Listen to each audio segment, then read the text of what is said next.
Here's a note on what Anthropic was actually saying no to. They were saying Claude could not be used for mass domestic surveillance of Americans, not that it would need to because it's already being done, or to power autonomous weapons without human approval. But the Pentagon's position was that any restriction at all was unacceptable. This week, fiction and reality are both doing the same thing, asking who gets to decide what the future looks like and what happens to people who refuse to go along. 3 new sci-fi series are forcing that question through narrative. One real-world story is forcing it through a government contract dispute. This week on the Black Futurist Podcast, we get into Pluribus, Star Trek, Starfleet Academy, and For All Mankind, and then Anthropic's philosophical disagreement with the U.S. Pentagon. All 4 stories this week are about who controls the future and what it costs to say no.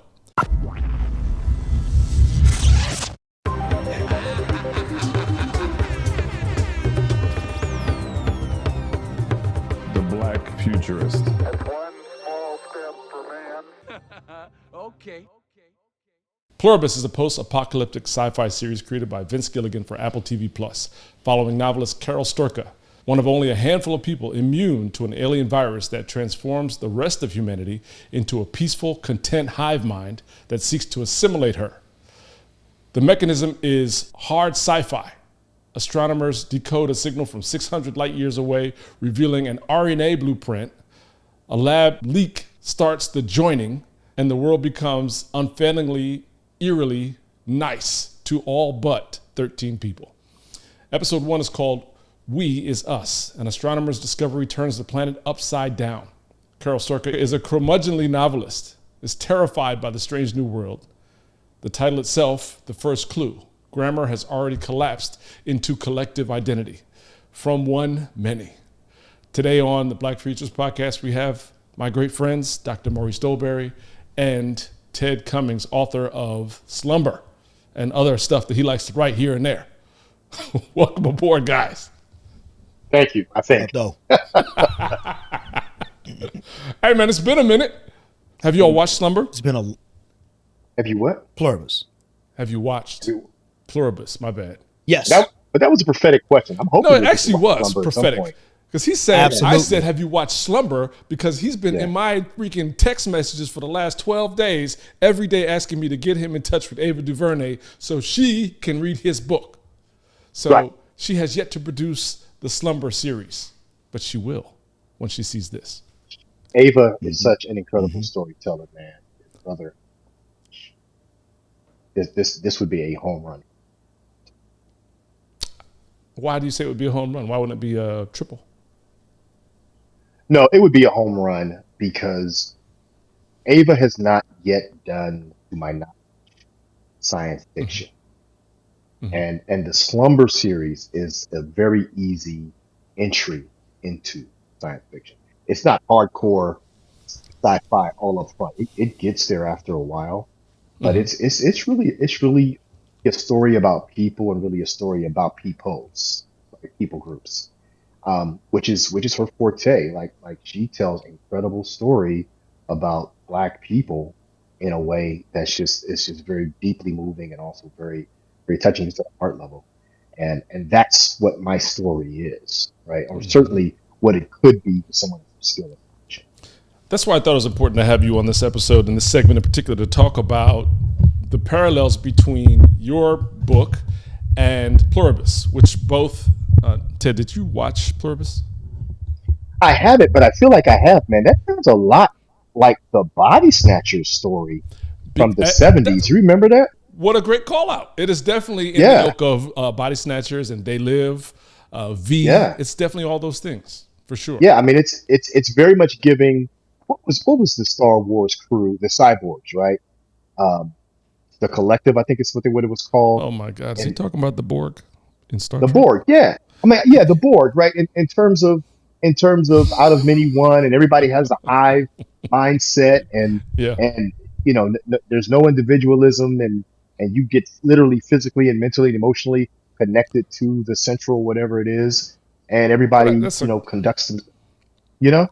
That's a great parallel, and actually, it's a great contrast because both involve this hive mind. Maurice, I'm going to leave that for you. That sounds like a pitch right over the plate for Maurice to talk about the difference between the hive mind in Pluribus and the hive mind in Star Trek via the Borg. So immediately, I start thinking there isn't much of a difference. Bullshit. Because while the Borg are about imminent, violent, relentless conquest. Yeah. In Pluribus, they are relentless and imminent about happiness.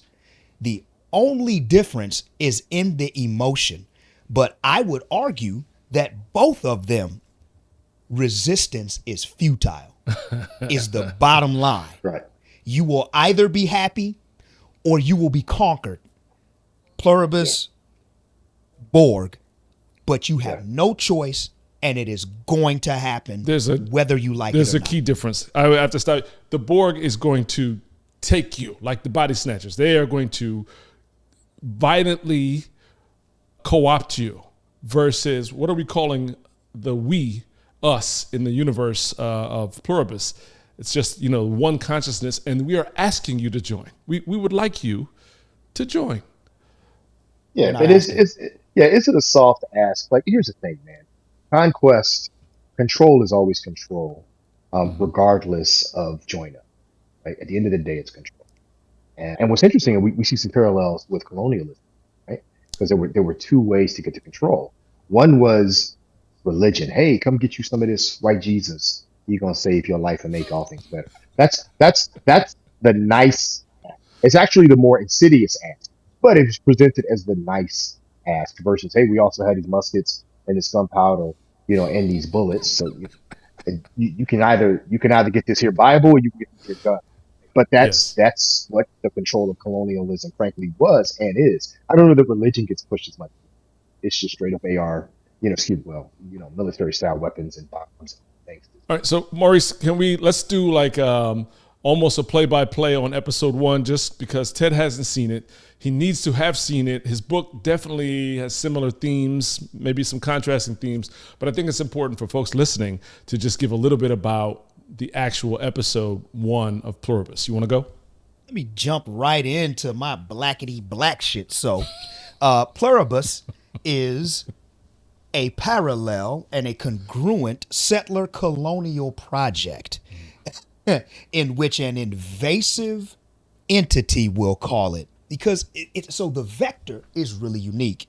Astronomer makes contact, as you mentioned, like we've got the satellites like SETI, and we're pointing it out into the universe. We're sending, whatever we have described as humanity, baseball, hot dogs, and women, right?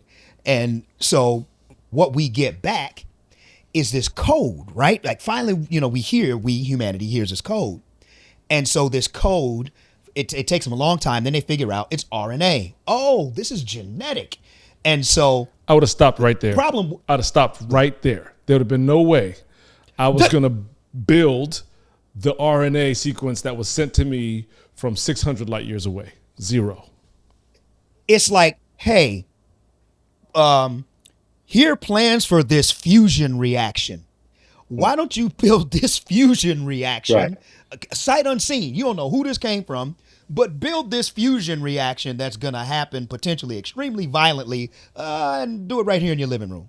It's all sci-fi to an extent requires a suspension of disbelief because we're talking about a near future here with Pluribus, but especially when it's couched within a settler colonial project, there has to be some sort of drastic, gigantic mistake that humanity makes. And in this case, scientists and science makes the mistake once they figured out, like you said, once you know it's RNA, it's one thing if it's DNA, right? You might end up making a replica of one of the beings, right? Which is dangerous enough.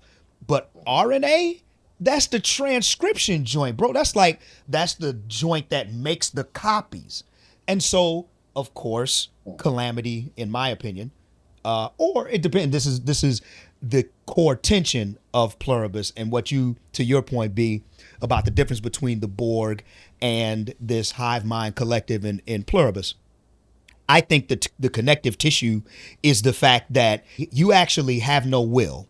And once you join, you don't just become this individual who now lives in harmony with everyone else. You share collective thought. You lose your complete and total individuality, right, just as you do with the Borg. And I think that hive mind, I think that's the settler colonial project, right? So let me call up my Native American colleagues, right, who would talk about the difference between the savage mind and the colonized mind. And so here's the parallel. These aliens, ostensibly in this first episode, we learn they have somehow looked at humanity and done like Ultron, right? They've been like, oh, you know what? Y'all are the problem. And in fact, but we're not going to destroy you. We're just going to make you happy and live in harmony. Yeah. Right? We're going to give you imminent peace. We're going to neuter you. That's like a neutering. That's neutering. Right. Or we're going to eliminate conflict. Or we're going to give you the gift of alignment. Sure. By eliminating everything that makes any of you unique or individual. But you didn't lose it per se. It all is known knowledge. Like we have every memory. We know every book. We have everything you've ever said, all in the collective consciousness. We've lost individuality, but we haven't lost, aside from some of the lies, we haven't lost the information or the distinct understanding of identity. Maybe there's something to it. I don't know. Have they retained individual decision-making power? No. Then you've lost humanity. Yes. What makes us us is our ability to make a decision. I think there's two things. Absolutely, 100%. One is the ability to make decisions on your own, right or wrong, is vital to what humanity is. The other part that is vital to what humanity is that notion that you are eminently individual. Neil deGrasse Tyson talked about it mathematically. Genetics, considering how humans are formed, because this is at its core about genetics, right? And that's how they end up infecting everyone, because they take these initial scientists, they make this mRNA strand, and of course, immediately they are reprogrammed to recreate this virus, spread it everywhere on the planet, and make sure every single human being gets this RNA, right? And so Neil deGrasse Tyson was talking about genetically, mathematically, because of the number of recombinations that can happen. Every single one of us is the only version of us. There may be people, oh, you look like such and such over there. There's a dude I saw on a Ghanaian account of Instagram. You look just like that cat. And then he was standing next to Joe Dumars, right? Like, you'll get that. But genetically, you are the only one. Mathematically, you are and will ever be the only one of you.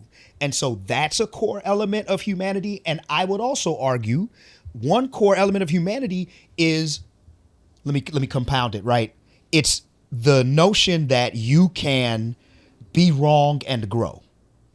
And I don't think that exists anymore once you turn us into once you have the entire body of human knowledge. What is there to learn next? What about, let's bring it back around for 1 second, two parallels. One is, where does Thanos and the Thanos snap parallel butt up to this idea? Because one thing that society got in the show with alignment was there was no more planet-ending threat.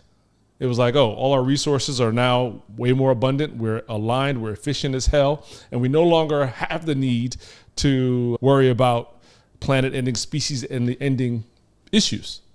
Thanos did it with Snap. That's a great question.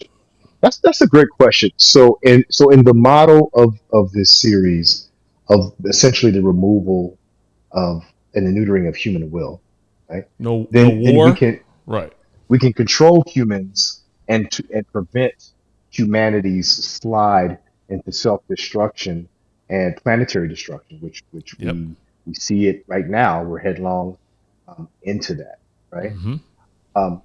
If humans retain decision-making power, I got to say that, Thanos was correct. He was right. There are 7 billion human beings on this planet right now, more than there's ever been in the history of this planet that we know of, right? and we are absolutely destroying it. Yeah. And you give us another 100 years, the planet Earth, as we understand it, will probably no longer be here, as a function of pick a reason: politics, money, nuclear bombs, despots, dictators, the fall and rise of empires. Right? Pick a reason. But if you suddenly snap out 3.5 billion people, you have more resources, you have fewer people, you have, immediately less damage to the planet itself, and potentially you have less conflict because you have less human will to interject itself. Yeah, it's one of the key phrases in all of sci-fi is existential threat. hmm Humanity is the existential threat of the planet. Yeah, shout out to Ultron as well as your boy. Yeah. I think Thanos would be okay with this because, to use Ted's word, which is great, you basically neuter humanity of all of its flaws, and you eliminate humanity's ability to become its own existential threat, right? To the rest of the galaxy and to itself. And you cause humanity to work together so that each individual and the collective can survive with one mind and one purpose in doing so. So yeah, that ends conflict. It does. So I let asked me the say this. So question now like, let me sort of turn the question spiritual for a second, right? The spiritual piece is that man, for all of our destructive capability, is also highly, highly capable of divinity. And I think where we said this a moment ago, our ability to make mistakes is what helps us to grow and to learn from that. So there is a pathway encoded within us for sort of divine growth, wisdom, enlightenment, so that we don't do things to destroy, that we do operate in growth and peace. We actually have that capability. But it often seems like that human ability we have lives in the minority of our partnered structures. yeah, Ted, you're an author, and Right. what value does authorship or writing have if I and every other individual on the planet knows everything that you are thinking Mhm. or could possibly be thinking? So Yeah, to good. me, that construct becomes um, a highly unproductive AI, right? Because AI is productive because humans keep asking it questions. Hey, what about this? Da, da, da, da, da, da, right? It's the human component of AI that makes AI productive. Well, if everybody is sort of hived in there together, then yeah, you have all this potential, you have all this knowledge and all the blah blah blah, right? But who or what is asking the individualistic questions and running the experiments and all the things, to create and to innovate and to storytell and all the things? Is it those 13 people left in the joint, or like who's doing that work? So what, we have all this intelligence if it's not being directed and stretched and moved and is not having experiences, right? That is not the human condition. Listen, guys, there's a reason that Homo sapiens have been on this planet for 200, 250,000 years. There's been a lot of mistakes, there's been a lot of death, but there's been clearly an incredible amount of growth in our 250 years on this planet, 250,000 years on the planet.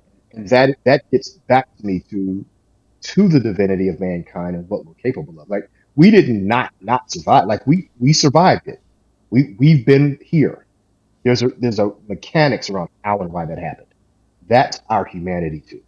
Before we move on to the next topic, Ted, I want to just give you the opportunity to talk about your book, talk about how it parallels at all or how it contrasts to what we're seeing. It is also another existential threat kind of proxy. Talk about Slumber and what it is and why folks should read it. Yeah, and I'm really hoping that the folks will get a chance to view it. Slumber is a story whose time is now. It is a story that centers Black people and our growth and our development. And Slumber provides the context of an incredible new experience, in particular for Black people in America. That experience is, we get to be our unfettered Black selves. We get to innovate for 80 years without any negative contribution from white people. That's what we get to do. The mechanics of that are a virus, which attacks the metabolic processes of the body and the brain, which puts non-melanated people to sleep, puts them to sleep for 80 years. During that time, those people do not age. But 80 years later, the country changes. Black people and brown people and yellow people, people with melanin in America are ascendant. When the non-melanated people wake up, they wake up to a very, very different America. Still America, but it's very different. And their place in this new America is different. And you can imagine what I've imagined America 80 years from now with black and brown and yellow doing our thing, our collective thing. You know, the country advances technologically, economically, socially, and it actually achieves and has a kind of peace that we've actually never experienced here. And so the first two books, Slumber is the first book. It's a 6-book series. The first book is Slumber. The second book is Awakening. And the third book, the working title of the third book is Woke. The first two books happen in modern times. The third book is the first book that takes place 80 years in the future. And it's when the non-melanated people wake up. And it's a split POV. It's non-melanated people who wake up. And then it's melanated people who are what their age, you know, in 80 years from now, who are now reacting to this new group of people coming back into American society. And as you know, Bryndan, I'm seeking offers. This thing, form or series form, but especially with what America has become in 2026, that kind of visualization of our independence from the current system, I think, is needed and important to show. Yeah. The first two books are great. I'm looking forward to the third. And yes, I will do everything possible to get Miss DuVernay some awareness of your book. Can I grab my books real quick? I'm just sitting there looking. Can I grab them? Yeah, man. Also, while we're on it, Ted, we're doing Star Trek Starfleet Academy next. Have you seen that show? Oh my gosh, I'm all about that show. Do you want to stay for that segment? Yeah, sure. Oh, yeah. Yeah. Ultimately, I think where Pluribus goes is it makes us question what is valuable to us as a species. What would we trade ultimately for world peace and to end world hunger? At what cost? And it challenges us to think of it in so many different ways. And ultimately, what if the challenge is culture and independence? 100%. Next up, we're talking Star Trek Starfleet Academy, which premiered on Paramount Plus January 15, 2026, set in the 32nd century following the cataclysmic burn event that destabilized the Federation. It stars Holly Hunter, who likes to walk around barefoot, and Paul Giamatti, who does an incredible job, alongside a new class of cadets navigating both personal drama and a mysterious threat to the Academy. In episode 1, the premiere follows Caleb, a young boy who then grows into a 21-year-old who has been fleeing since childhood and the loss of his mother, now offered a spot in the new Starfleet Academy by the same chancellor who separated him from his mother 15 years prior. That's a story about whether to accept opportunity from an institution that has caused you harm. The show was review bombed within days of the premiere, with an audience score plummeting while critics held at 88%. The backlash drawing direct comparison to Star Wars The Acolyte, which has some cool parts, but also I can understand why they bombed that. One detailed critic argued the show doesn't just reinterpret Star Trek, it misunderstands it, with cadets feeling like interchangeable teens rather than the curious minds Roddenberry envisioned. I watch everything Star Trek. You guys watch everything Star Trek. Mine is Ted, who thinks that the Borg is on Star Wars. But where are we with this show, and are you enjoying it? So I think that criticism of it's wrongly misinterpreted. No, I think that's incorrect. If anything, to me, man, it's informed me about the process of join up to be in Starfleet, right? Like, to me, it's really thoughtful about it. And it's been interesting. Like, I've said to myself as I'm watching it, oh, they're really young, and oh, this is what they will have gone through at this young age, and oh, they actually are sort of post teenagers working through post teenage stuff, right, at different levels and different points of maturity, and oh, there is this conflict between various intergalactic cultures and how they all sort of assimilate to a certain degree to be able to, you know, get through these tests and do this work and sort of all the thing, and oh, there's Starfleet, and then there's the War College, and I didn't know that was a thing, and right? Yep. It's man, this is this is layered goodish storytelling, Yeah. right? I say goodish because at the end of the day, it's still sort of American, 21st century writers, making a post-teenish kind of show, and those themes are there too. But I think the show overall survives that layer of intentionality. I think Yeah. it does. Mo, where you at? Thoroughly enjoying it. The first episode really reeled me in. It's compelling because Star Trek doesn't usually start in a morally gray area. One of the things that has been, and to the point of that review about misinterpreting Star Trek, I think that review ironically misinterprets Star Trek. Let me wrap a few points within it. I think Star Trek is capable and is a large enough universe and conception to be able to tell all different types of stories. I think it can be a place where a YA novelist, can tell a story about young teens and romance. I think that place can exist, and Star Trek is amenable to tell that type of story and do it in a way that is just couched in that general notion of Roddenberry-esque, let's say, the idealized notion of diversity, equity, and inclusion, right? And so there is definitely a place for this type of story to be told. And the other piece of it, and this is really a function of where we are with episodic television, you get 8, 10, 12 episodes.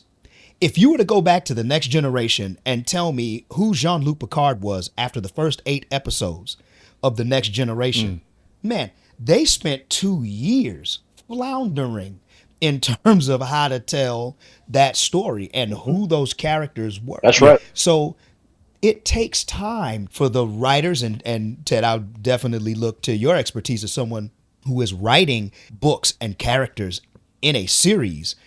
It takes time to develop characters, to get a feel for how you want to write them in real time. And so once you take it to television, you've got 8 hours. You've got one season and you've got to build this elaborate universe. And you've got to also fight against these, at this point, 60-year-old entrenched notions of what Star Trek can and cannot be. Right. It's a challenge. And so I give the show a lot of grace. I don't expect it to be like anything else. And literally on the Black Futurist Podcast, the fact that it's the future of the future, it's 900 years after Picard and them and Kirk and them and Cisco and them, right?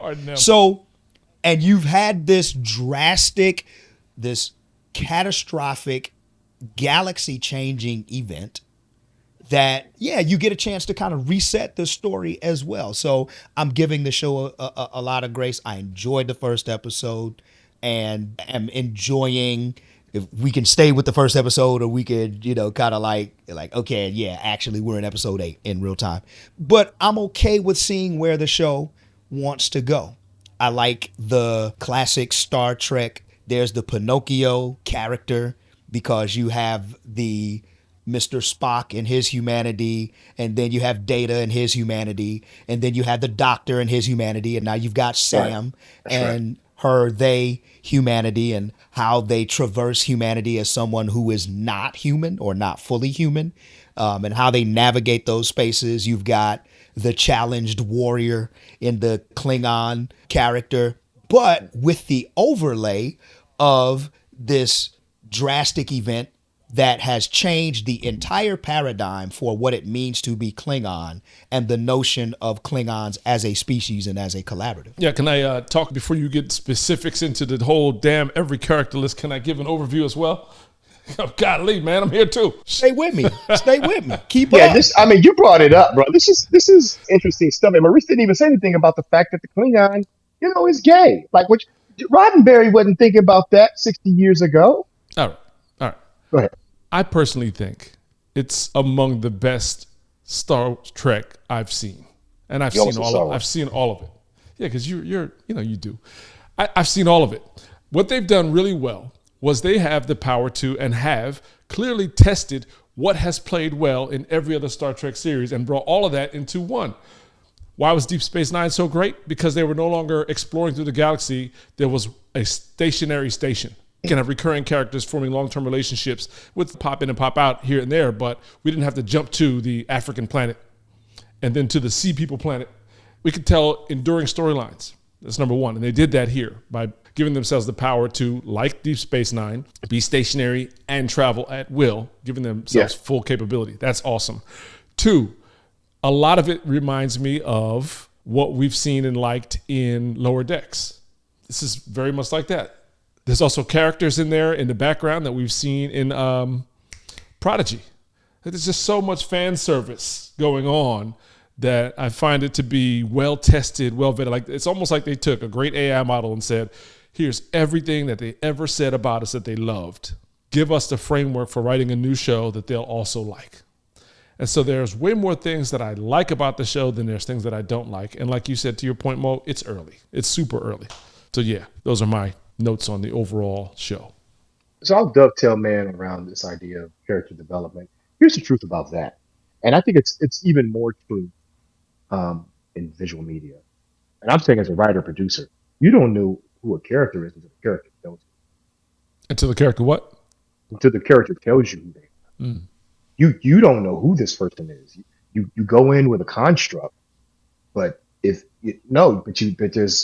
construct is just, it's flexible. It's very, very fluid, right? And eventually, at some point, if you're dialed in as a writer, the character will reveal more and more of him or herself. There are many times I was like, I didn't see that. I had no idea this person thought this was going to do this or was going to say this. It just literally happens, right? And on the visual side, we see that happening visually when an actor will take a bit role or a role that was never meant to be reoccurring, right? Mm. And that actor turns the interpretation of that character out, and that character becomes a fan favorite. And you look up, sometimes that character can become literally the main character of whatever the vehicle was or is. Right? Yeah. We've seen that play out a dozen times across all types of shows. Man, I think the series is good. I think it's absurd for people to try to have some purity test as it relates to what Gene Roddenberry would have thought or what he believed in all the things. 60 years ago, America was different. He was different. We're different. Black men like us didn't even exist in his day, right? Much less, a gay Klingon. Okay. There's a parallel. So putting my research data scientist hat on, one of the things that we talk about is researchers putting entire models in conversation with each other. And Ted, that's what I was reminded of when you said you don't know who a character is until they tell you. You have to take and correct me if I'm wrong, but I'm feeling this is where we are, right? You have to put that character into different situations, put them into literal dialogue with other characters, and then let that character, to your point, tell you who they are after they are put through the paces. That's how you get ultimately to the interpretation, to draw together the things we're talking about. Like in Pluribus, when you have this entire disregard for individuality and creating individual humans, we're no longer in conversation with each other in order to determine who we are individually in the world. In that case, we're in conversation with each other, and that's it. We are literally always constantly in conversation with each other. It doesn't have an end. It's not a means anymore. The communication becomes the entire substrate. Like, that's what everything is. It's just that communication.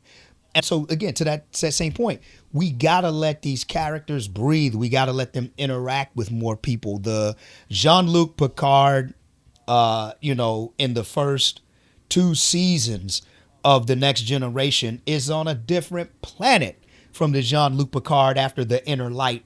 And he lives an entire lifetime and actually becomes a father and has children and learns how to play that little piccolo players, learns how to play that little piccolo thing, right? Like, he is an entirely different person. And to your point, Ted, the writers of The Next Generation, they didn't know that's where they were going. They Heck no. ultimately put that character through the paces, and that's who Jean-Luc Picard turned out to be, and that's why we love him so much. And after the first 2 seasons, yeah, he was still a whack dude, man. He was pretty whack after the first 2 seasons, right? So, yeah, I think that those things are at the core, and I see the different teenagers, and this is a unique perspective, right? It's like you said, B. Prodigy took kids and young adults and put them through the paces of a Star Trek world, but one in which time and where they exist in time is not only a key component, but it's a storytelling mechanism as well. Because these young adults in Starfleet Academy are post. Yeah. The rest of the Star Trek world that we've seen, save for the last few seasons of Discovery, right?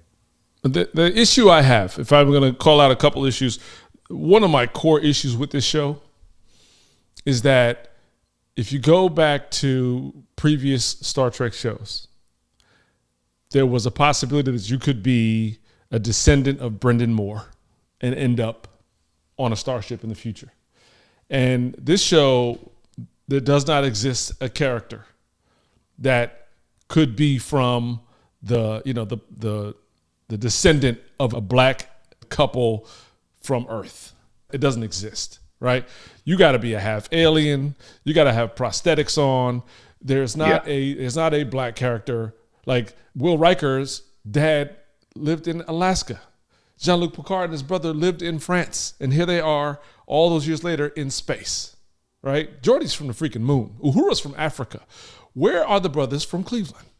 We don't make it into future writing, and I still have an ongoing problem with that. So the issues I have with this particular Star Trek show are not really in the content. They're in the writer's room and the production meetings. It's like... No, they're in America, right? Who's in America? They're in America, right? Yes, they're in San Francisco. No, they're in America. No. What I'm saying is the fact that the brothers from Cleveland ain't there that is an American phenomenon. That's what I'm speaking to, right? Right. And what's true is the brothers from Cleveland who ain't in the show are also the brothers from Ghana, South Africa, and some parts of India, some parts of Southeast Asia.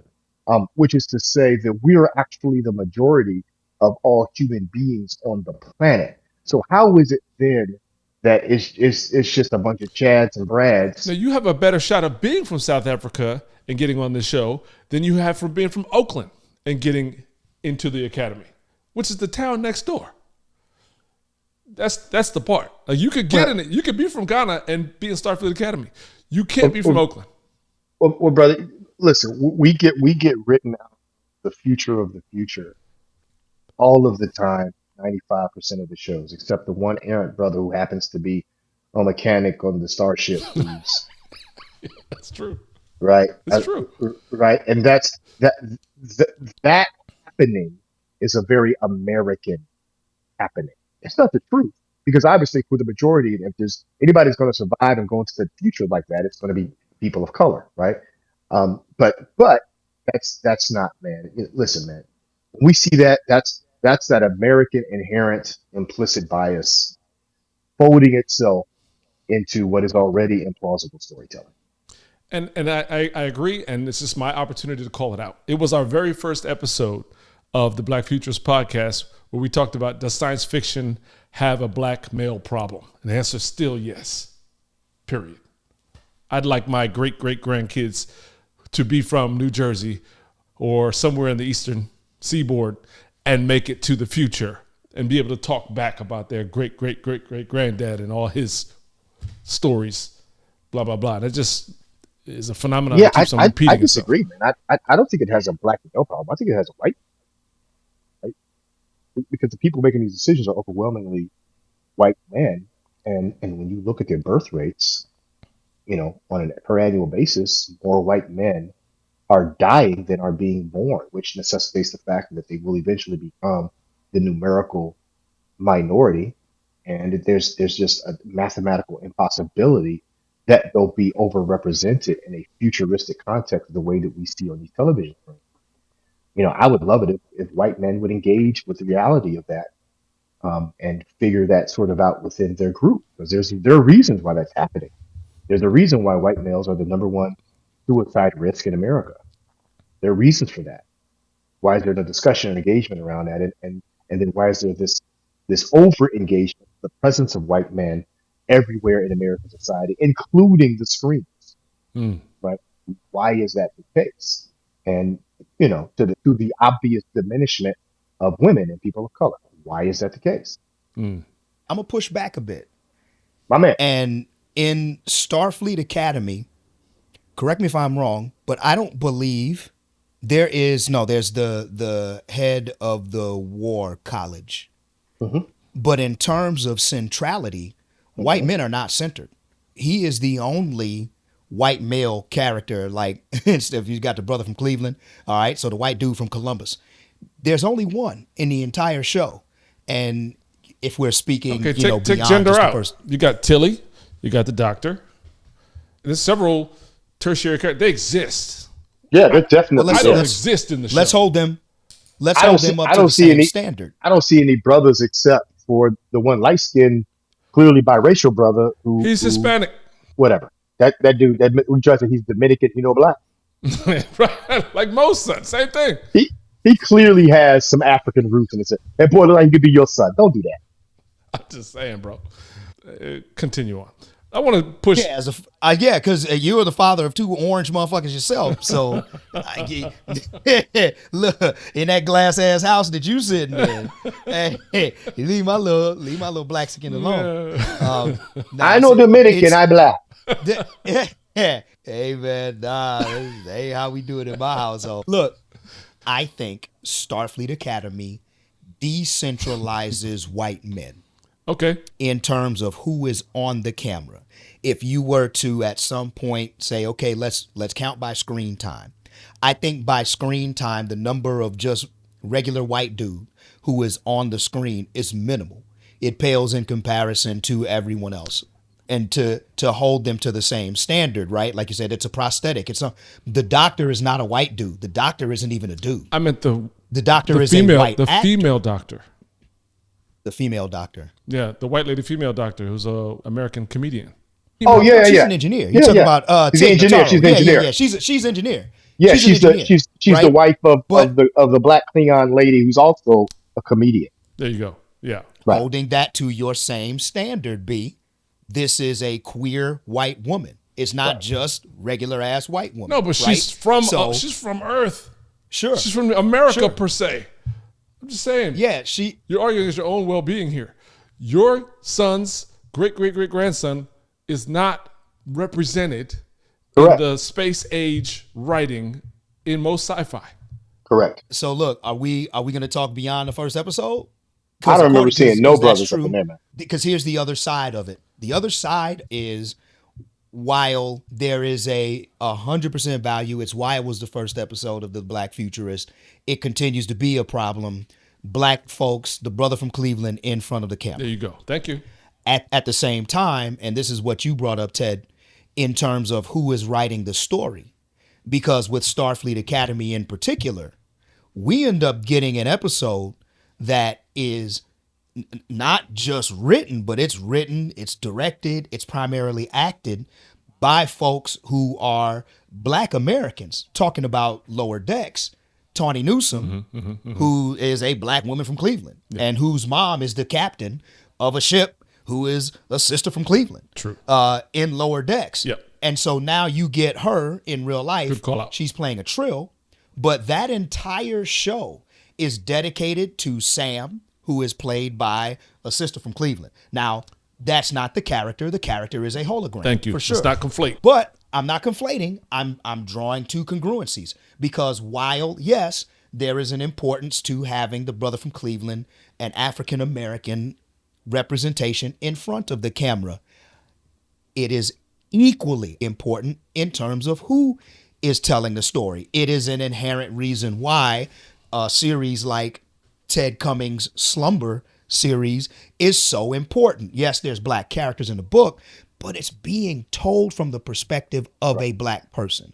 And so what you get in that episode when they're exploring And you even bring back Sirach Lofton, right? You bring back the dude who played Jake Sisko to be the brother from Cleveland on camera who is telling the story of his dad, this incredible black man, right? Who has, is one of the preeminent characters in the entire Star Trek universe, right? Who is in the pantheon when people ask the question, greatest Starfleet captains. Benjamin Sisko is in that conversation, and plenty of people will put him first. So while, again, I admit, it does not have Brother from Cleveland in front, Starfleet Academy does something that is very, very unique, which is it centers blackness from a perspective that includes behind the lens and Tawny Newsome, who is also an executive producer on the show, and then puts herself in the camera. She's got prosthetics. She's a trill. But we know behind the fourth wall that this is black people telling stories and paying homage to black folks. I think both of those things are important, and I think we can both take Starfleet Academy to task for not having the brother from New Jersey, and we can also give it props for centering blackness in the storytelling and breaking it and using it to break the fourth wall in ways that so many other IPs don't, where you have a story about black people and you look at the writer's room, and the writer's room, like you said, Ted, is full of white dudes, which is a very unique perspective. This week I posted on social media a video in homage to the great Michael Dorn, who portrayed Worf, one of the best well-developed characters in Star Trek television. He had a very, very slow start. First 4 seasons of Next Generation, it was kind of terrible. But then he picked up big time, got to continue on into Deep Space Nine and into Picard Season 3. Shout out to Michael Dorn. I am Worf, son of Moog, House of Martok, son of Sergei, House of Roshenko, Bane to the Duras family, Slayer of Galron. Now that's how you want to see your Klingon go. That's how you want to see your Klingon character. I mean, the hairs on my arm stood up. That character started out so whack in the early seasons of The Next Generation. He was like the foil for everything right. So no matter what, whatever he says is exactly not going to happen. I think we should destroy them. Oh, no, Worf. No. Sit down. And he had a bad hairdo. Sometimes his face was green. And Michael Dorn was probably just happy to be working. But shout out to Michael Dorn and the writers and the producers. Y'all did a wonderful job with that character. Shout out to MF Doom, who said offsides, like how Worf rides for Starfleet. So I would encourage you to check out Be More on TikTok or Instagram and enjoy that post, and definitely get into the comments, because there's a lot of magic in the comments section. In particular, one person said, correct me if I'm wrong, but didn't Star Trek get way, way better after Gene passed? And I have to agree. It really did. Well, sure, because that's the beauty of really Gene's original vision, man. But it's, thankfully he fostered a vision, not duty, but vision that could evolve, right? Yep. And could evolve with how society evolved, right? If Gene had to walked around today, man, he just sort of looked at what America is today, I think he would be shocked and hopefully positively amazed, because I think we have surpassed even what he thought was possible. Well, give me the message. You won't believe it. We've checked and double-checked. It keeps coming up the same thing. The message is, Mars needs women. Next up, independence, alternate history, and the futures we choose. We're talking about For All Mankind. The premise and where we are in season 5, which premieres later this month, March 2026 on Apple TV+. It picks up in the years since the Goldilocks asteroid heist, with Happy Valley now a thriving Martian colony, and the nations of Earth demanding law and order on the Red Planet, creating friction between Mars residents and their former home. The Soviet Union landed on the moon first. The space race never ended. Now it's the 2010s, and in an alternate timeline, Earth's president has declared, my administration will put Earth back in charge, and Mars is pushing back. Sounds like an incredible premise. For All Mankind is one of our favorite sci-fi properties, because as Mo would tell us, they changed actually one key variable. Not that the space race never ended and the Soviets landed first, but that indeed women were allowed Right. at the decision-making table and to participate in all the accomplishments within the space race. So I'm super excited about upcoming season 5. Where are you guys with it? One of the things about For All Mankind that I love is that, right? And it's not just inclusivity for the sake of inclusivity. Oh, some women are there. They actually dig into what happens. And I've said this on our podcast before, right? Like Neil deGrasse Tyson said it in so many different ways. Humanity has spent most of its time disregarding the intellectual and inherent value of women. Women were not involved in decision making for most of humanity. Women sure have not been involved in notions of the future. We men have relegated women to second class, not just citizenship, but to a complete and blatant disregard. And so what happens if you, instead of disregarding 50% of the candle power, the intelligence that you have and human resource, what happens if you actually not only include, but center them? And that, like you said, be an intro, that's the biggest challenge, the biggest piece. It makes us, and anything that has to do with going to the moon and going to Mars, I find the value, just a quick sidebar, shout out to everybody listening to this and watching this who still thinks we never went to the moon, considering we have gone to the moon 11 times. 6 of them were manned. There have been human beings put on the moon 6 times. So shout out to those of you who believe. So says Dolberry. Shout out to those of you who believe in the single worst possibility in terms of odds that this could be kept secret. Right. That we faked going to the moon 11 times. Right. But one of the things that those sorts of narratives we're going to, so The Expanse is kind of like, it's almost like For All Mankind is a prequel to The Expanse. Right. But where you have colonization of the moon, you have colonization of Mars, it gets us to rethink how we want humanity to live together. And the notion of colonizing the moon is such an important exercise because we get an opportunity to restart. Like, what if we make the moon a weapons-free place?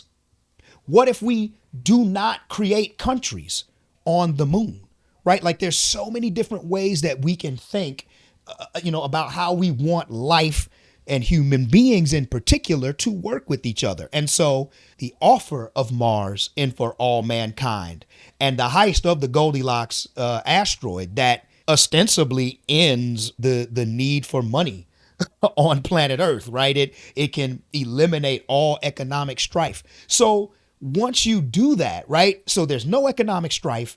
You're stranded on this planet. It takes months from you to get back and forth from there to Earth if you're going to go back and forth. What happens when you invest in this new sense of how and why we are living together? It's the anti-pluribus. We ourselves are the Martians.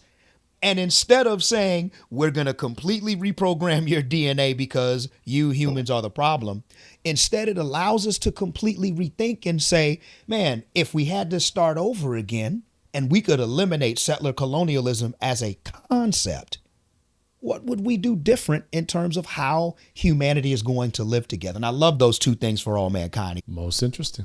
I agree. It's going to be great to see this season, see what they come up with. The show was absolutely fantastic. The recurring actors may be getting a little long in their tenure. It's kind of hard to believe that all this can happen within one man's lifespan. But yeah, I'm looking forward to that. It's on Apple TV Plus, and they have not sponsored this. They probably should, because if we talk this much about a thing and call out a channel this much, I think we should be getting some type of bump. But anyway, we'll save that for next time. Now to the real world. I'm expecting a cash app or something for my time today. No doubt.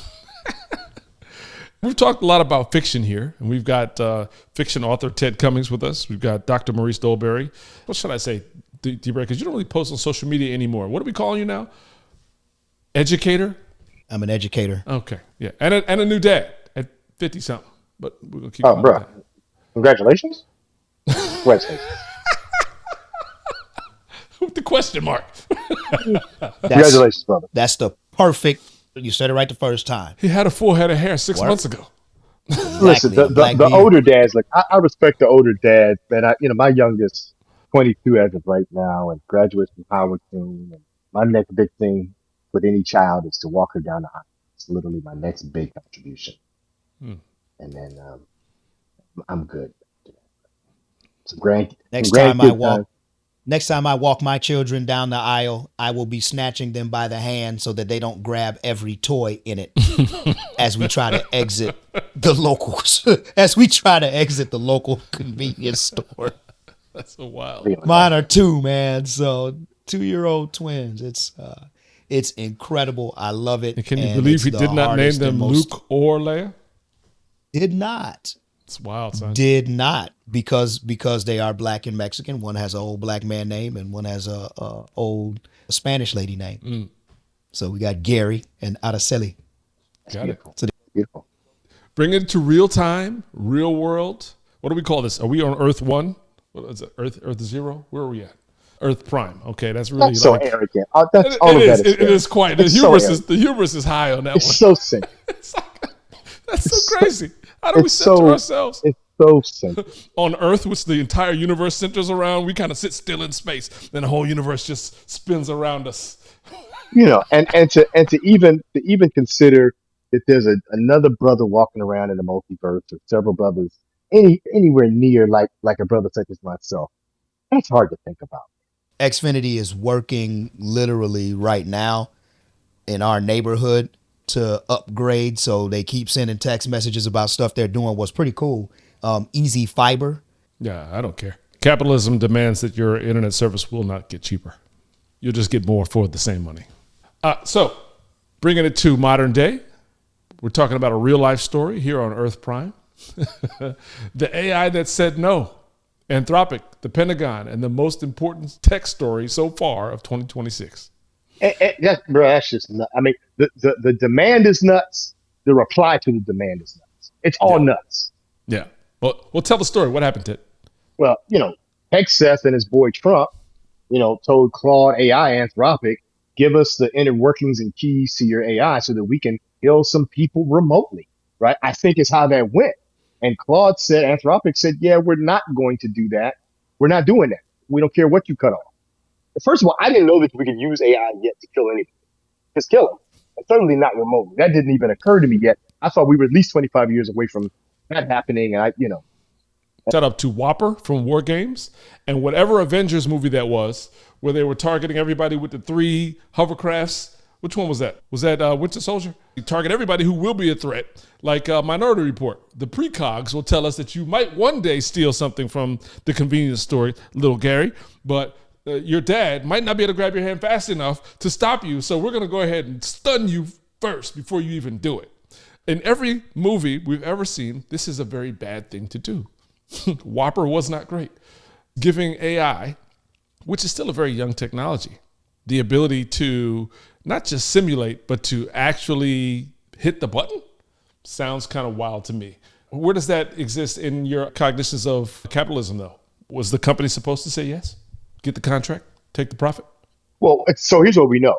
Some companies would have absolutely said yes. Mm-hmm. Like, it's wild to me that at this point of AI development, that Anthropic had the cojones to say no, right? Yeah. It's wild that they said no, in the face of that dictator who has proven he'll do anything to hurt anybody that does not please him or bow down to him, right? Man, I could go on and on about that. And I'm so shocked by all the revelations of the current rendition of the U.S. version. You have to specify at this point, the U.S. version of the Epstein file and all associated revelations therein. And just, the fact that, the nation is really being run. And maybe this is Anthropic's perspective. America is really run by a pedophile, empowered, satanic cabal. And I mean every single one of these words, literally satanic, literally sacrificing of other human beings to Molech and to Baal. It's right there in the information, right? And so perhaps looking at that, the Anthropic people looked at it and said, yeah, no, we're not going to help you do Satan's work, at least in this country. Contract be damned. That's that's probably at least part of the map for them. Here's a note on what Anthropic was actually saying no to. They were saying Claude could not be used for mass domestic surveillance of Americans, not that it would need to because it's already being done, or to power autonomous weapons without human approval. But the Pentagon's position was that any restriction at all was unacceptable.